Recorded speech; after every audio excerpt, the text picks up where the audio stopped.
শান্তনু বলাগড় বিজয় কৃষ্ণ কলেজের পরিচালনা সমিতির সভাপতি থাকাকালীন বাংলার বাঘ স্যার আশুতোষ মুখোপাধ্যায়ের আবক্ষ মূর্তি উন্মোচন করেন। পরিচালন সমিতির সভাপতি হিসাবে শান্তনু সেই মূর্তি উদ্বোধন করেন। এবার সেই নাম ঢেকে দিল কলেজ কর্তৃপক্ষ। দল থেকে বরখাস্ত হতে চাকরি থেকেও সাসপেন্ড করা হয় শান্তনু বন্দ্যোপাধ্যায়কে। এবার সরছে জায়গায় জায়গায় নামের ফলকও। নিয়োগ দুর্নীতি কাণ্ডে ইডির হাতে ধৃত শান্তনু বন্দ্যোপাধ্যায়। চাকরি বিক্রি সহ একাধিক বিস্ফোরক অভিযোগ উঠেছে তার বিরুদ্ধে। দুর্নীতিতে নাম জড়াতে ইডির হাতে গ্রেপ্তার 6 দিনের মধ্যেই দল থেকে বহিষ্কৃত হুগলি বলাগড়ের নেতা শান্তনু বন্দ্যোপাধ্যায়। দল থেকে নাম কাটা পড়তেই তড়িঘড়ি বিভিন্ন জায়গায় শুরু নাম ঢাকার উদ্যোগ। মঙ্গলবার তৃণমূল কংগ্রেস থেকে শান্তনু বন্দ্যোপাধ্যায়কে বরখাস্ত করা হতেই বলাগড় বিজয় কৃষ্ণ কলেজে যুদ্ধকালীন তৎপরতায় শুরু হয় শান্তনু বন্দ্যোপাধ্যায়ের নাম ঢেকে ফেলার কাজ। আশুতোষ মুখোপাধ্যায়ের মূর্তির উদ্বোধক হিসেবে নাম ছিল কলেজ পরিচালন সমিতির প্রাক্তন সভাপতি শান্তনু বন্দ্যোপাধ্যায়ের। সেই নাম ঢেকে দিল কলেজ কর্তৃপক্ষ।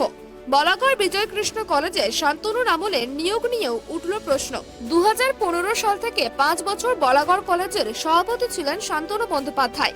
সেই কলেজে 2019 সালে বাংলার বাঘ স্যার আশুতোষ মুখোপাধ্যায়ের একটি আবক্ষ মূর্তি উন্মোচন করা হয়। সে সময় কলেজ সভাপতি পদে থাকার কারণে মূর্তিটি উদ্বোধন করেন শান্তনু বন্দ্যোপাধ্যায়। উদ্বোধক হিসেবে এতদিন ফলকে জলজল করছিল তার নাম, কিন্তু মঙ্গলবার দুপুরে দল থেকে শান্তনু বন্দ্যোপাধ্যায়কে বহিষ্কার করা হতে পুরো পরিস্থিতি বদলে যায়। বুধবার তড়িঘড়ি সেই নামের ফলক ঢেকে দেয় কলেজ। কলেজের অধ্যক্ষ প্রতাপ বন্দ্যোপাধ্যায় জানান, শান্তনু দুর্নীতির অভিযোগে গ্রেপ্তার হয়েছে, দলও তাকে বহিষ্কার করেছে, তাই আমরাও ফলক ঢেকে দিয়েছি। এখানেই শেষ নয়, প্রশ্ন উঠেছে শান্তনু বন্দ্যোপাধ্যায় সভাপতি থাকাকালীন হওয়া নিয়োগ নিয়েও কোনো দুর্নীতি হয়েছে কিনা। বলাগড় কলেজে শান্তনুর আমলে দুর্নীতি হয়েছে বলে অভিযোগ।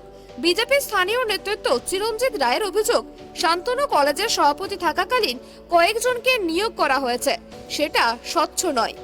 নাম মুছে ফেলা, সাসপেন্ড করে দেওয়া, দল থেকে তাড়িয়ে দেওয়া, এটা বহু পুরনো মমতা ব্যানার্জি একটা ধামা চাপা দেওয়ার সিস্টেম। এভাবে তো কোনো কিছু থামানো যাবে না। যে গণ আন্দোলন বা জনজাগরণ শুরু হয়েছে, মানুষের মুখে মুখে আজকে যেটা শোনা যাচ্ছে রাস্তাঘাটে পথে, এই চোর এভাবে যেভাবে দুর্নীতি করেছে, এরা সরকার থেকে ইমিডিয়েট চলে যাওয়া দরকার। এই বিষয়ে কলেজ অধ্যক্ষ জানান, কাগজে বিজ্ঞাপন দিয়ে ইন্টারভিউ নিয়ে নিয়োগ হয়েছে, তবে পরে জানতে পারি 4 জনকে নেওয়া হয়েছে, প্রত্যেকেই স্থানীয়। মোট 7 জন অস্থায়ী অশিক্ষক কর্মচারী আছে কলেজে, যাদের কলেজ ফান্ড থেকে বেতন দেওয়া হয়। শান্তনু 2 জনকে নেওয়ার জন্য চাপ দিয়েছিলেন। লাইব্রেরি ক্লার্ক নিয়োগ করি, সেটাও ছেলেটাকে আমরা বেশি টাকা দিতে পারিনি। সে বিলিশ পাস এবং সে আমাদের এখানে লাইব্রেরি কাজটা গোটাটাই সামলায়।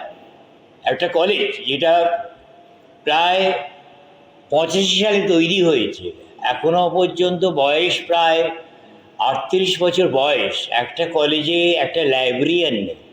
সেখানে সে বেকার ছেলে, সেই ছেলেটা এসে আমার কাজ সামলে দিচ্ছে, যথার্থভাবেই পালন করছে। আর যে ছেলেগুলো আমি আসার সময় ঢুকেছিল, যাদের আমি পরিচয় খুব একটা জানতাম না, আমার পক্ষে জানা সম্ভবও ছিল না, সেই সব ছেলেগুলো এখন কাজ করতে করতে কাজ শিখিয়ে তাদেরকে মানুষ করা হয়েছে, তারা কাজ করছে।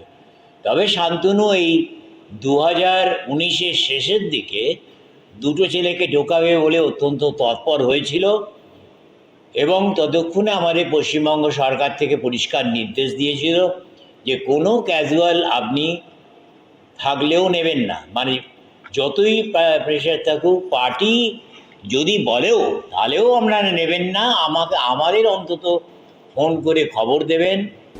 বিষয়টি নিয়ে বলাগড় কলেজের বর্তমান সভাপতি মহিরুল হক জানান, আমি সবে সভাপতি হয়েছে, কলেজের সব বিষয়ে এখনো সঠিক জানা নেই, এর আগে কি হয়েছে সেটা বলতে পারবো না। কয়েকটা বিষয়ে প্রশ্ন মনে আসায় অধ্যক্ষকে মেল করে জানতে চেয়েছে। আমার এই সমস্ত সম্বন্ধে এই মুহূর্তে আমার কাছে সঠিক তথ্য আমার কাছে নেই, তাই বর্তমান যারা কর্তৃপক্ষ আছেন, মানে প্রিন্সিপাল স্যার এই বিষয়ে ভালো বলতে পারবেন। সুতরাং এই বিষয়গুলো যে আমার এখনো প্রিন্সিপালের সঙ্গে কথা হয়েছে, এগুলো বুঝে উঠতে একটু সময় লাগবে আমার, নতুন দায়িত্ব নিয়েছি। আগের বিষয়ে আমার কোনো সবটাই অজানা, তো সেটা প্রিন্সিপাল স্যারই বলতে পারবেন অতীতে কি হয়েছে না হয়েছে। বর্তমানের সময় আমি জাস্ট দায়িত্ব নিয়েছি, এখনও চার্জ বুড়ে উঠতে পারিনি। আস্তে আস্তে প্রিন্সিপাল স্যারের সঙ্গে আলোচনা হয়েছে, যে উনি বলেছেন যে এই বিষয়গুলো যেগুলো আমারও কিছু অজানা আছে, যেগুলো আমি জানতে চেয়েছি ওনার কাছে, উনি আমাকে বলেছেন যে জানাবেন। সেগুলো দেখি আমি মোটামুটি পরিষ্কার হয়ে গেলে তখন আপনাদের জানাতে পারবো। আমারও কিছু প্রশ্ন আছে, সেগুলো আমারও জানা। কলেজ সম্বন্ধে একটা স্বচ্ছ ধারণা তৈরি করতে গেলে এবং সেই জায়গাটাতে আমারও লাগবে, সেই জায়গায় দাঁড়িয়ে এখনও আমার সেগুলো অজানাও রয়ে গেছে। সেগুলো প্রিন্সিপাল স্যারকে বলেছি, উনি ইতিমধ্যে আমায় বলেছেন যে জানাবেন। সেটা জানালে আমি পরিষ্কার হয়ে যাবে। আপনি একজন অরাজনৈতিক মানুষ, সমাজসেবী, সেখানে আপনাকে একটা কলেজের দায়িত্ব দেওয়া হয়েছে। তার আগে যারা কলেজের পরিচালনার দায়িত্বে ছিলেন তারা রাজনৈতিক মানুষ। এবার যদি কোনো কিছু গন্ডগোল থেকে থাকে, তার দায় তো আপনার ঘাড়ে যাবে না, কিন্তু প্রেসিডেন্ট হিসেবে আপনাকে হয়তো কথা শুনতে হবে, বিরোধীরা নানা রকম প্রশ্ন তুলবে, কি করবেন? আমি মানে কলেজ সম্পর্কিত যেটা বর্তমান সময়ের যেটা আমার মানে যে আমি দায়িত্ব নিয়েছি, সেটা চেষ্টা করবো সত্যতার সঙ্গে, সততার সঙ্গে, নিষ্ঠার সঙ্গে পালন করতে, নিজের কর্তব্যের প্রতি। শান্তনুর পর বলাগড় কলেজের কিছুদিনের জন্য সভাপতি ছিলেন বিধায়ক মনোরঞ্জন ব্যাপারী।